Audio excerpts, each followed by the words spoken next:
नमस्कार, मैं doctor Rupa Mangalani, associate professor political science department में। हमारा आज का टॉपिक है जापान के संविधान में मंत्रिमंडल। तो जापान में प्रधानमंत्री और मंत्रिमंडलों की अपेक्षा अधिक स्थायी होते हैं, वॉर्ड मैक्ट्रीज का ये कहना है। इसी संदर्भ में हम जापान के मंत्रिमंडल को देखें तो हमें ये दो स्तरों पर देखना होगा। पहला स्तर ये कि मेइजी संविधान में मंत्रिमंडल की क्या स्थिति थी, और दूसरी बात कि शोवा संविधान में मंत्रिमंडल की क्या स्थिति थी।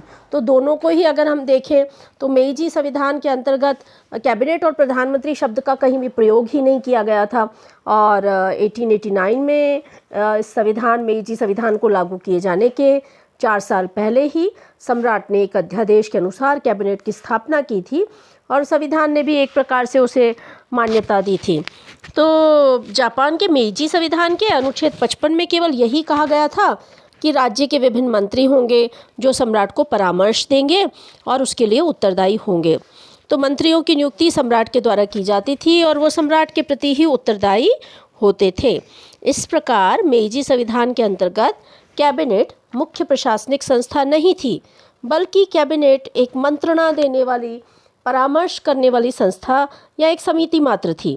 सारी कार्यपालिका सत्ता केवल और केवल सम्राट में निहित थी और मंत्री उसके परामर्शदाता मात्र थे।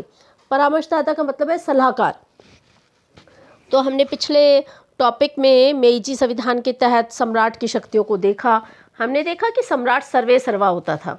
तो क्योंकि सम्राट सर्वे सर्वा होता था तो कैबिनेट का तो प्रावधान था, लेकिन जो कैबिनेट है उसकी स्थिति कैसी थी? केवल सलाह देने की, परामर्श देने के लिए। और कैबिनेट अल्टीमेटली किसके प्रति उत्तरदायी थी? केवल और केवल सम्राट के प्रति।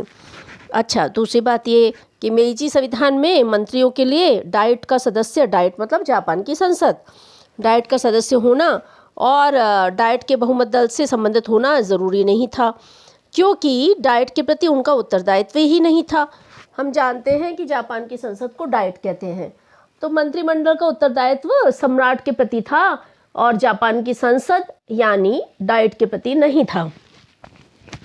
तो इस प्रकार जो है केवल व्यक्तिगत रूप से मंत्री ही सम्राट के प्रति ही उत्तरदायी होते थे। अच्छा, दूसरी बात, प्रधानमंत्री की नियुक्ति सम्राट वरिष्ठ राजनीतिज्ञों या मुद्रा अध्यक्षों या शाही परिवार के मंत्री या अन्य परामर्शदाताओं की सिफारिश पर करता था, और प्रधानमंत्री के लिए भी प्रतिनिधि सदन के बहुमत दल का नेता होना जरूरी नहीं था। तो इस प्रकार अच्छा, दूसरी बात, एक बात और बड़ी इंटरेस्टिंग बात है कि मेइजी संविधान के अंतर्गत जापान का प्रधानमंत्री धनी वर्ग, सेना या विभिन्न दलों के आंतरिक गुटों की इच्छाओं को ध्यान में रखते हुए उसको चूज किया जाता था। मतलब जो सबसे ज़्यादा सूटेबल था सम्राट को, उसी को प्रधानमंत्री का पद दे दिया जाता था। तो प्रथा के अनुसार युद्ध या नौसेना मंत्री के केवल लेफ्टिनेंट जनरल या वाइस एडमिरल, इनसे उच्च पदों के लिए सक्रिय सैनिक अधिकारी ही हो सकते थे। वस्तुतः यद्यपि ये सारे मंत्री प्रधानमंत्री द्वारा छांटे जाते थे, लेकिन सम्राट तथा उच्च सैनिक अधिकारियों के परामर्श पर ही मंत्रियों की नियुक्ति होती थी, और कभी कभी सैनिक अधिकारी अपने प्रतिनिधियों को मनोनीत कर देते थे कि भाई इसे जो है कैबिनेट का मंत्री बना दो, सदस्य बना दो। तो इस प्रकार जो है कई बार सैनिक अधिकारी अपने प्रतिनिधियों को मनोनीत नहीं करते थे और कैबिनेट का गठन लगभग असंभव हो जाता था। तो हमने देखा कि द्वितीय महायुद्ध के पूर्व तक कैबिनेट की स्थिति कैसी थी? बहुत ही निर्बल थी, और जो है प्रिवी काउंसिल, वरिष्ठ परिषद, हाउस ऑफ पीयर्स और सेना में शक्ति के विभाजन और दलों की अधिकता के कारण कैबिनेट कभी भी सरकार में अपना उच्च स्थान नहीं ग्रहण कर पाई। तो एक विद्वान है, उनका नाम है हैरोल्ड जिंक। तो हैरोल्ड जिंक ये कहते हैं कि मेइजी संविधान के अंतर्गत कैबिनेट तो थी, परंतु कैबिनेट पद्धति की सरकार नहीं थी। यानी कैबिनेट का अस्तित्व था, लेकिन मंत्रिमंडलात्मक व्यवस्था नहीं थी। तो जिंक का ये कथन सच भी है, क्योंकि मेइजी संविधान द्वारा स्थापित सरकार में कैबिनेट पद्धति की विशेषताएं ही नहीं थी। दूसरी बात, अब हम आते हैं जो है वर्तमान संविधान। अगर वर्तमान संविधान में मंत्रिमंडल की व्यवस्था देखें, वर्तमान संविधान जो कि 1947 में लागू हुआ, तो वर्तमान संविधान को शोवा संविधान भी कहा जाता है। तो इसमें जापान में मंत्रिमंडलात्मक व्यवस्था को अपनाया गया है, और ये बात इस तथ्य से स्पष्ट है कि संविधान द्वारा स्थापित शासन में मंत्रिमंडलात्मक व्यवस्था के सारे लक्षण पाए जाते हैं।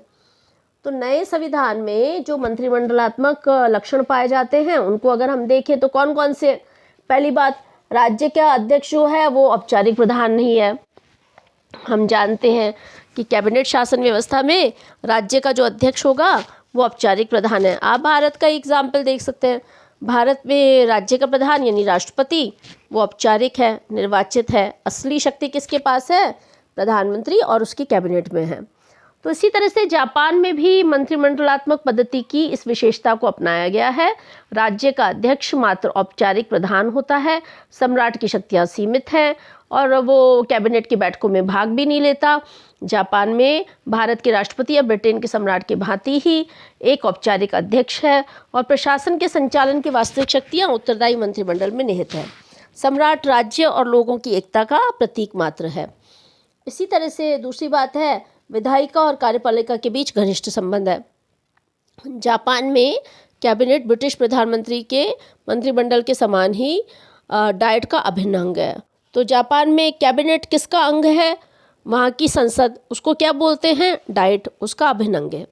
प्रधानमंत्री डाइट के सदस्यों में से ही चुना जाता है और संविधान के अनुसार ज़्यादातर मंत्री, अधिकांश मंत्री डाइट के सदस्यों में से ही लिए जाने चाहिए।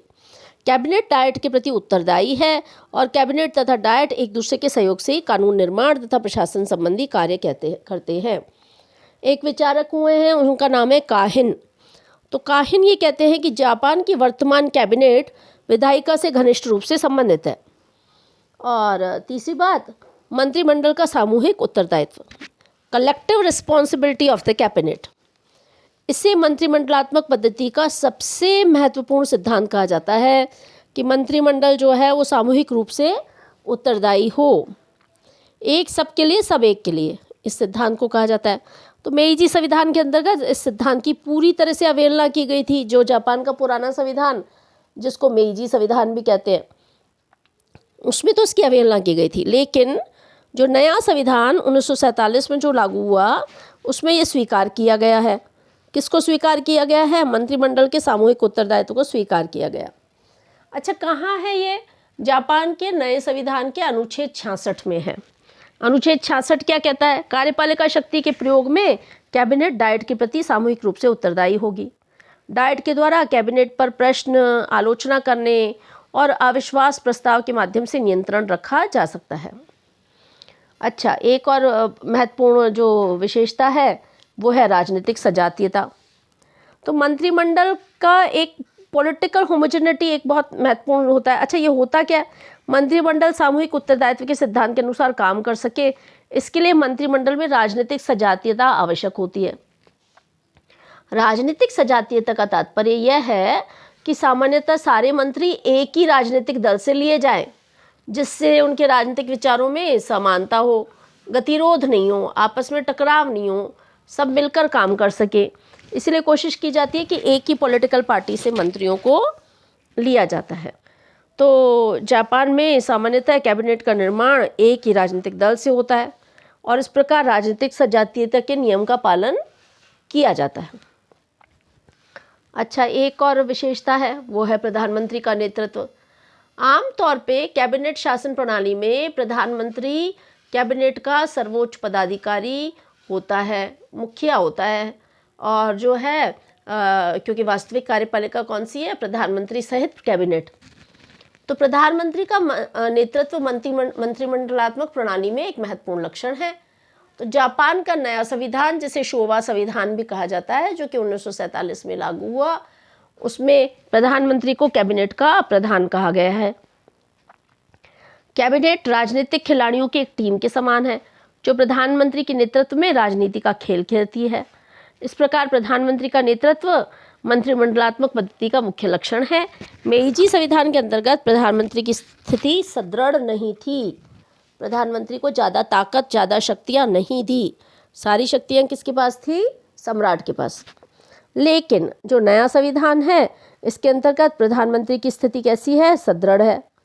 नए संविधान में उसे कैबिनेट का प्रधान कहा गया है।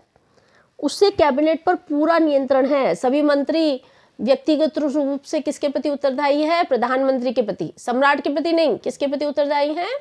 प्रधानमंत्री के प्रति। तो इस प्रकार जो है वो प्रधानमंत्री जो है वो लीडरशिप करता है, नेता है, कैबिनेट का सर्व प्रमुख है, कैबिनेट का अध्यक्ष है। तो इस प्रकार 1947 के संविधान द्वारा पूरी तरह से मंत्रिमंडलात्मक पद्धति की स्थापना की गई है। मंत्रिमंडलात्मक पद्धति को हम कैबिनेट प्रणाली भी कहते हैं। इसे उत्तरदायी सरकार भी कहा जाता है ना, क्योंकि कैबिनेट और प्रधानमंत्री किसके प्रति उत्तरदायी हैं? बेसिकली वो डाइट के प्रति उत्तरदायी है। डाइट क्या है? जापान की संसद। तो एक विचारक हैं, उनका नाम है चित्तोशी यानागा। क्या नाम है? चित्तोशी यानागा। वो ये लिखते हैं कि 1947 के संविधान के अंतर्गत जापान की सरकार कार्य रूप में चाहे भावना में उतनी न सही, लेकिन ब्रिटिश सरकार से बहुत मिलती है। इसका डाइट द्वारा निर्धारित नीतियों के अनुकूल राष्ट्रीय कार्यपालिका पर सर्वोच्च नियंत्रण है। कम से कम संवैधानिक ढांचे के दृष्टिकोण से जापान में उत्तरदायी शासन की स्थापना हुई है। तो जापान की कैबिनेट की रचना को अगर देखें तो जापान की कैबिनेट सर्वोच्च कार्यपालिका सत्ता है। इसका अध्यक्ष प्रधानमंत्री तथा अन्य राज्य मंत्री होते हैं।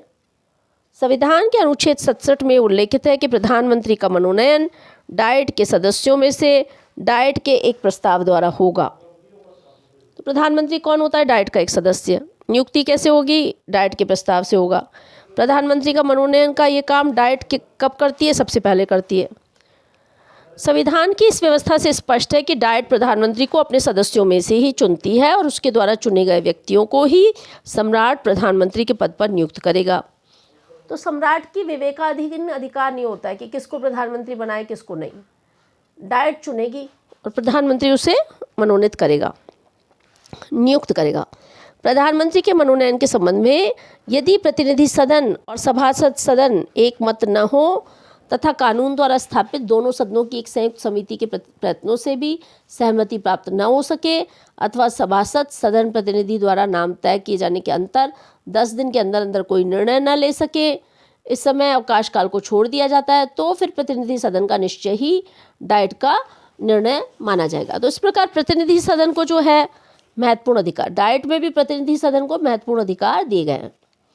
इस प्रकार प्रधानमंत्री के चयन में अंतिम शक्ति किसके पास होती है? निम्न सदन। निम्न सदन का क्या नाम है? प्रतिनिधि सदन। जापान के डाइट में 2 सदन हैं, प्रतिनिधि सदन और सभासद सदन।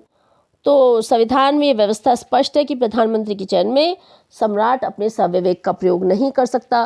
प्रधानमंत्री की नियुक्ति के पश्चात अन्य मंत्री नियुक्त किए जाते हैं, लेकिन उनकी नियुक्ति में भी डाइट के निर्देशन की आवश्यकता नहीं होती। अन्य मंत्रियों का चयन कौन करता है? प्रधानमंत्री खुद करता है। इस संबंध में वो क्या करता है? 2 बातों का ध्यान रखता है। पहली बात, कम से कम आधे मंत्री डाइट के मेंबर हों, ये जरूर हो। और दूसरा, सभी मंत्री असैनिक हो, सैनिक नहीं हो, असैनिक हो। व्यवहार के अंतर्गत मंत्रिमंडल में अलग अलग प्रदेशों, समुदायों और दलीय गुटों का उचित प्रतिनिधित्व होता है। इस प्रकार हमने देखा कि जापान में संसदीय शासन व्यवस्था है और वहाँ मंत्रिमंडल का नियुक्ति कैसे होती है। अच्छा, मंत्रिमंडल के कितने सदस्य हो इसके बारे में संविधान मौन है। अतः कैबिनेट के आकार का स्वरूप का निर्धारण प्रधानमंत्री ही करता है। मंत्रियों और विभागों की संख्या में समय समय पर परिवर्तन होता रहता है। तो इस प्रकार हमने देखा कि जापान की मंत्रिमंडल का गठन कैसे होता है और प्रधानमंत्री का गठन कैसे होता है। बहुत ही महत्वपूर्ण टॉपिक है।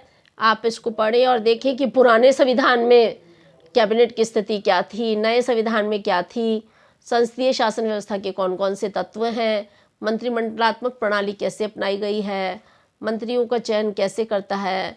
इन सब चीज़ों को तैयार कीजिए और इसमें अपन कोई दिक्कत होती है तो जब हम मिलेंगे तो इस पर चर्चा करेंगे। अपना ध्यान रखें और अपने परिवारजनों का भी ध्यान रखें। Thank you so much. All the best.